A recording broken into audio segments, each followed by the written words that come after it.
നേതാവ് പ്രിയപ്പെട്ട ഷാഫി പറമ്പിൽ, പ്രിയപ്പെട്ട ശ്രീകണ്ഠേട്ടൻ, പ്രിയപ്പെട്ട തങ്കപ്പേട്ടൻ, ഇവരുടെ എല്ലാവരുടെയും നടത്തിയിട്ടുള്ള ഉജ്ജ്വലമായ തെരഞ്ഞെടുപ്പ് പ്രവർത്തനമുണ്ട്. ഒരു കാര്യം നിസ്സംശയം പറയാം, പാലക്കാട് മുനിസിപ്പാലിറ്റിയിൽ BJPയുടെ അടിവേര് UDF മാന്തിയിരിക്കുകയാണ്.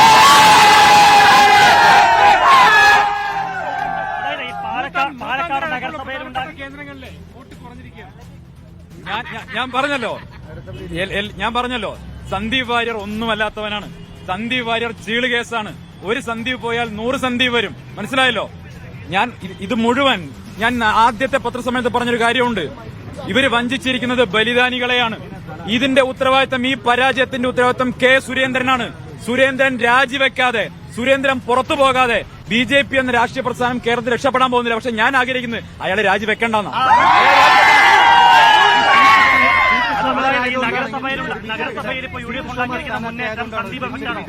എന്താ സംശയം? പാൽ സൊസൈറ്റിയിൽ ഇലക്ഷൻ നടന്ന കൃഷ്ണകുമാർ, പഞ്ചായത്തിൽ ഇലക്ഷൻ നടന്ന കൃഷ്ണകുമാർ, മുനിസിപ്പാലിറ്റി ഇലക്ഷൻ നടന്ന കൃഷ്ണകുമാർ, പാർലമെന്റ് ഇലക്ഷൻ നടന്ന കൃഷ്ണകുമാർ, നിയമസഭ ഇലക്ഷൻ നടന്ന കൃഷ്ണകുമാറും ഭാര്യയും മാത്രമാണ് പാലക്കാട്ടെ BJP എന്ന് എഴുതിക്കൊടുത്ത ഈ BJPയുടെ നേതൃത്വം തന്നെയാണ് ഈ പരാജയത്തിന് ഉത്തരവാദികൾ.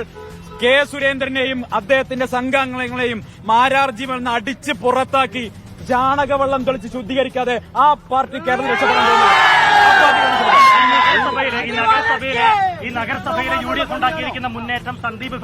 ഞാൻ ഒരിക്കലും പറയില്ല. UDFന്റെ പ്രവർത്തകരുടെ അധ്വാനത്തിന്റെ ഫലമാണ്. അടുത്ത മുനിസിപ്പൽ തെരഞ്ഞെടുപ്പോടുകൂടി പാലക്കാട്ടെ മുനിസിപ്പാലിറ്റിയുടെ ഭരണം കൂടി അതിന് നഷ്ടപ്പെടാൻ പോകും.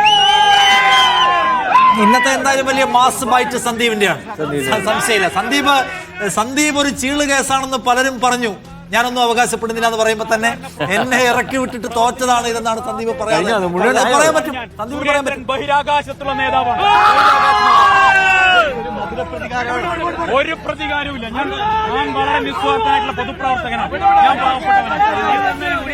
ഞാൻ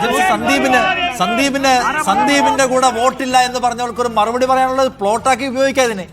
ഈ സന്ദീപ് ഭയങ്കര കമ്മ്യൂണിക്കേറ്ററാണ്. ഇപ്പൊ തന്നെ ബൈറ്റ് വന്നു. പാൽ സൊസൈറ്റിയിൽ പാർലമെന്റിലും ഒരേ സ്ഥാനമാണ്. ബഹിരാകാശത്തെ നേതാവാണ് കെ സുരേന്ദ്രൻ. ഇതിൽ നല്ലൊരു കമ്മ്യൂണിക്കേറ്റർ UDFന് ഈ സമീപകാലത്ത് കിട്ടിയിട്ടുണ്ടാവില്ല. അല്ല, അത് ശരിയാണ്. ആ കമ്മ്യൂണിക്കേഷൻ അതിന്റെ സ്വഭാവം എപ്പോഴും നമ്മൾ കാണേണ്ടത് സ്വഭാവം മാറി അവിടെ നിന്നുള്ളതായിരുന്നു എന്നുള്ളതാണ് നമ്മൾ കാണുന്നത്. എനിവേ, പാലക്കാട് സന്ദീപ് വാര്യരുടെ നിമിഷം ആഗതമായിരിക്കുന്നു എന്ന് നമുക്ക് പറയാവുന്ന തരത്തിൽ BJPയുടെ അടപ്പൂരിപ്പോയ ഒരു